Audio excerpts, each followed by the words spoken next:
দর্শক বন্ধুরা, welcome back to my YouTube channel. বন্ধুরা, আমার ইউটিউব চ্যানেলে আপনাদের সকলকে স্বাগত জানাই। তো চলুন বিভিন্ন স্বনামধন্য পত্র পত্রিকায় প্রকাশিত কয়েকটি বিশেষ খবর দেখে নেওয়া যাক। প্রতিবাদী কলমে প্রকাশিত বিশেষ খবরটি হল জাল হাতে নস্টালজিক বিপ্লব দেব। উড়িষ্যায় ভূত প্রচারের মধ্যেই জাল হাতে বিপ্লব কুমার দেব আজ ভাইরাল। নেটিজেনদের পাশাপাশি বিপ্লব ভক্তরাও সেই বিরল দৃশ্য ফেসবুকে শেয়ার করেছেন। হু হু করে বাড়ছে সেই ভাইরাল ভিডিওর ভিউজও।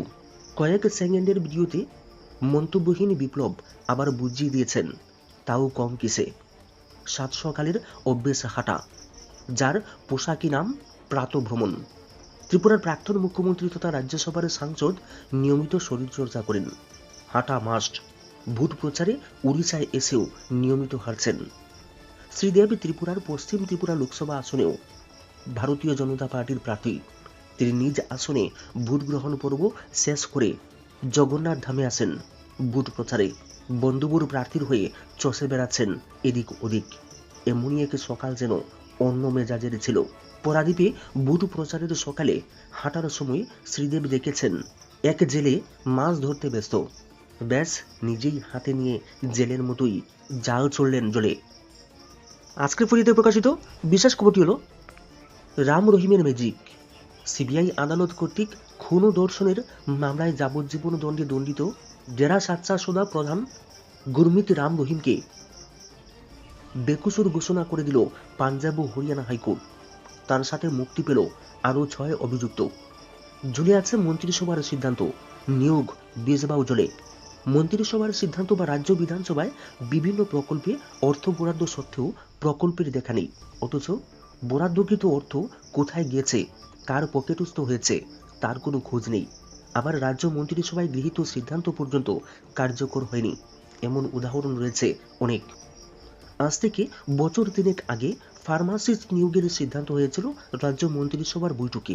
বৈঠক শেষে ঢাকঢোল পিটিয়ে সিদ্ধান্তের জানান দিয়েছিলেন মন্ত্রীরা, কিন্তু সেই সিদ্ধান্ত পর্যন্ত কার্যকর হয়নি। 1 বছর আগে রাজ্য মন্ত্রিসভা সিদ্ধান্ত নিয়েছিল প্রতিটি পঞ্চায়েত ও ভিলেজ কাউন্সিলে 2 জন করে বনমিত্র নিয়োগের। মন্ত্রিসভার সিদ্ধান্ত অনুযায়ী বনমিত্রদের পারিশ্রমিক নির্ধারিত হয়েছিল মাসে 12,000 টাকা। রাজ্য সরকার 3,534 জন বনমিত্র নিয়োগ করতে পারত, কিন্তু করেনি। মন্ত্রিসভায় গৃহীত সিদ্ধান্ত কার্যকর হলো না। বনে বসবাসকারী পরিবারগুলির কোথায় কি সমস্যা সেই সম্পর্কে খোঁজখবর রাখা এবং বনের উপর নজরদারি রাখার জন্যই 2টি প্রকল্পে বনমিত্র নিয়োগের সিদ্ধান্ত হয়েছিল। রাজ্য মন্ত্রিসভার সিদ্ধান্ত নেওয়ার 2 বছর পরেও বনমিত্র পদে নিয়োগ করা হলো না। রাজ্যের সর্বমোট 1178টি গ্রাম পঞ্চায়েত ও ভিলেজ কাউন্সিল 3 জন করে বনমিত্র নিয়োগ হলে 3,500-এর বেশি বেকার যুবক যুবতীদের কর্মসংস্থানের সুযোগ সৃষ্টি হতো। বেকার সমস্যার কিছুটা হলেও সমাধান হতো, কিন্তু নিয়োগ হলো না। আজ থেকে 3 বছর আগে ধলাই জেলার আমবাসার ইন্দো জার্মান প্রজেক্টের 2য় ফেজের সূচনা করেছিলেন প্রাক্তন মুখ্যমন্ত্রী। মোট বরাদ্দ অর্থের পরিমাণ 280 কোটি টাকা। গত 2020 সালের 13 নভেম্বর তিনি এই প্রকল্পের উদ্বোধন করে বলেছিলেন, ধলাই জেলার 8টি ব্লক এবং উত্তর জেলার 3টি ব্লকের 1,30,000 মানুষকে এই প্রকল্প টেকসই জীবনধারণের মান নিশ্চিত করবে। পাশাপাশি এই প্রকল্পের মাধ্যমে কাঠ ও বাঁশের বনভূমি, চেক ড্যাম নির্মাণ, নদী করিডোর নির্মাণের মাধ্যমে 78,000 মানুষ পরোক্ষভাবে উপকৃত হবেন। কিন্তু প্রকল্পটি বাস্তবায়নের দায়িত্বে থাকা বন দফতর উদ্বোধনের পরও কাজ শুরু করতে পারেনি। কারণ বন দফতর প্রকল্প বাস্তবায়নের দায়িত্বে থাকলেও কর্মী নিয়োগের দায়িত্বে সফের। সমস্ত ইন্টারভিউ প্রক্রিয়া শেষ হয়ে যায়, এখনও নিয়োগপত্র দেওয়া যায়নি। রাজ্য সরকার জাইকা প্রকল্পের 2য় পর্যায়ে কাজের জন্য 1,001 কোটি টাকা এবং ইন্দো জার্মান প্রকল্পের 2য় পর্যায়ে কাজের জন্য 280 কোটি টাকা বরাদ্দ পেয়েছিল। এই বরাদ্দ অর্থে যতটা কাজ হওয়ার কথা তা হয়নি। অবশ্য প্রাক্তনের হাতে থাকা এই সংস্থাটির বিরুদ্ধে আগেও বহুবার দুর্নীতি এবং অনিয়মের অভিযোগ উঠেছে। কর্মী স্বল্পতায় কাজকর্ম লাটে ইন্দো জার্মান ডেভেলপমেন্ট প্রজেক্টের। বনবাসীদের জীবনযাপন উন্নয়নের জন্য এই প্রকল্প। কিন্তু বনবাসীদের জীবনযাপনের কতটা উন্নয়ন হয়েছে তা নিয়ে প্রশ্ন ওঠাই স্বাভাবিক। নিয়োগে ধীরে চলো নীতি নিয়ে তীব্র ক্ষোভ দেখা দিয়েছে। সবচেয়ে বড় প্রশ্ন, 280 কোটি টাকার প্রকল্প হলেও বাস্তবায়নের জন্য সময় কম, বিশাল পরিমাণ অর্থ অব্যয়িত, খরচই করতে পারেনি দপ্তর, নিয়োগ হয়নি বনমিত্র। বিদ্যুতে বেসরকারীকরণ আশঙ্কায় রাজ্যবাসী। সুদিনেই আজ করা যাচ্ছিল বর্ষায় রাজ্যের বিদ্যুৎ পরিষেবার হাল কি হবে। জেলার বিভিন্ন গ্রামাঞ্চল বা প্রত্যন্ত পাহাড়ি অঞ্চলের কথা ছেড়ে দিলাম, খোদ রাজধানী আগরতলায় বিদ্যুৎ পরিষেবা বেহাল। এইটি কি বোঝা যাচ্ছে গ্রাম পাহাড়ে জল বিদ্যুৎ রাস্তার দাবিতে মানুষের স্বতঃস্ফূর্ত গণবিক্ষোভকে শাসক দল যতই বিরোধীদের চক্রান্ত বলে উড়িয়ে দেওয়ার চেষ্টা করুক, শাকের নিচ থেকে উকি দিচ্ছে কাতলার পেটি। আসলে দেশ যখন ডিজিটাল, 1 ঘন্টায় বিদ্যুৎ ছাড়া টাল সামলানো মুশকিল।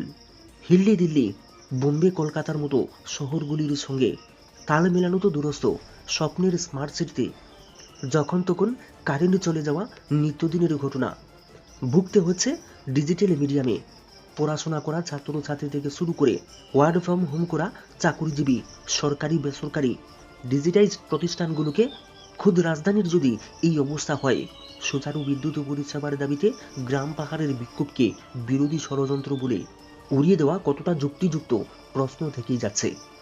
রাজ্যের বিদ্যুৎ পরিষেবা এই হাল হয়েছে মূলত বিদ্যুৎ পরিষেবার বেসরকারীকরণ হওয়ার পর থেকে। বেসরকারি কোম্পানিগুলো মানুষের ভোটে জিতে মানুষের জন্য কাজ করতে প্রতিশ্রুতিবদ্ধ হয়নি। স্বাভাবিকভাবেই রাজ্যের মানুষের প্রতি তাদের দায়বদ্ধতাও অথৈবচ। আর তাদের এই দায়বদ্ধতার অভাবে ভুগতে হচ্ছে সাধারণ মানুষকে। নাম খারাপ হচ্ছে মানুষের ভোটে জিতে তাদের প্রতিনিধি হওয়া রাজনীতিকদের। ডিজিটাল ইন্ডিয়ায় বিদ্যুতের মতো গুরুত্বপূর্ণ পরিষেবাকে বেসরকারি হাতে তুলে দেওয়ার সিদ্ধান্ত কতটা যুক্তিযুক্ত, এই নিয়ে ইতিমধ্যে নানা প্রশ্ন উঠতে শুরু করেছে। সমস্ত বিদ্যুৎ বেসরকারীকরণ ও তার ভবিষ্যৎ নিয়ে আশঙ্কা তৈরি হয়েছে জনমানুষে।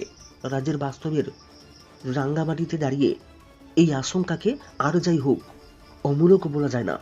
এখন মানুষের এই আশঙ্কা নিরসনে দায়বদ্ধ সরকার কি ভূমিকা নেয় তাই দেখার। মাঝে মধ্যে লোডশেডিং এর নস্টালজিয়া ভালো, কিন্তু রাজ্যের প্রত্যন্ত অঞ্চল টানা 1 মাস বিদ্যুৎহীন হয়ে থাকা কিছুতেই মেনে নেওয়া যায় না। খারাপ ফলাফলের চিন্তা বাড়তেই বিদ্যাজ্যোতি স্কুলের পঠন পাঠনে বাড়তি নজর দপ্তরের। মার্কশিট দিতে দেরি করছে ত্রিপুরা মধ্যশিক্ষা পর্ষদ কর্তৃপক্ষ, তাই একাদশ শ্রেণীতে ভর্তি প্রক্রিয়া শুরু করতে পারছে না শিক্ষা দপ্তরের ও সংশ্লিষ্ট স্কুল কর্তৃপক্ষ।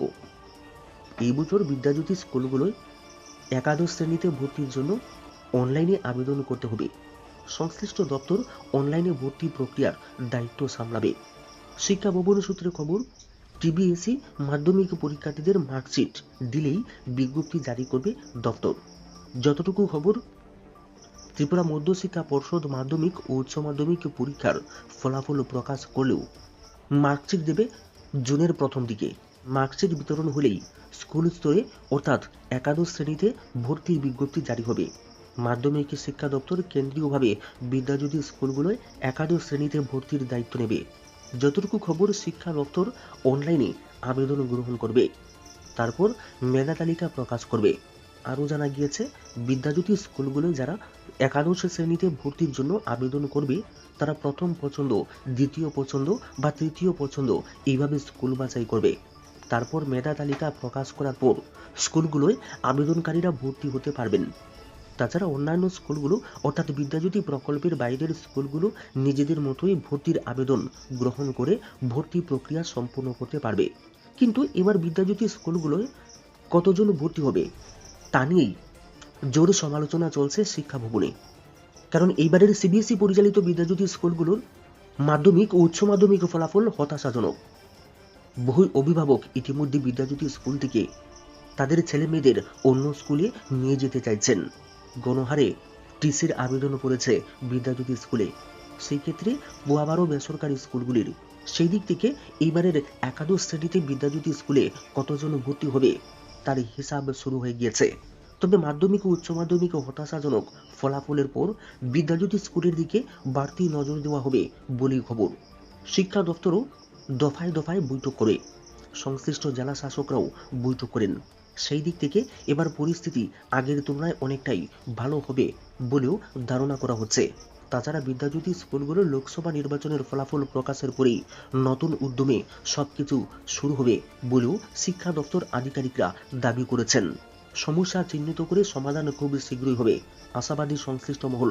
ইতিমধ্যে ইংরেজি মাধ্যমে পড়াশোনা করে শিক্ষকতায় যোগ দিয়েছেন তাদের তালিকা নেওয়া হয়েছে। হয়তো তাদেরকে বিদ্যাজ্যোতি স্কুলে আনা হবে। আবার চিহ্নিত সমস্যা দূরীকরণেও সময় উপযোগী পদক্ষেপ গ্রহণ করার কথাও বলেছেন শিক্ষা দপ্তরের আধিকারিকরা। সেই দিক থেকে বিদ্যাজ্যোতি স্কুলের চলমান পরিস্থিতি পরিবর্তন হবে বলে সংশ্লিষ্টরা মনে করছেন।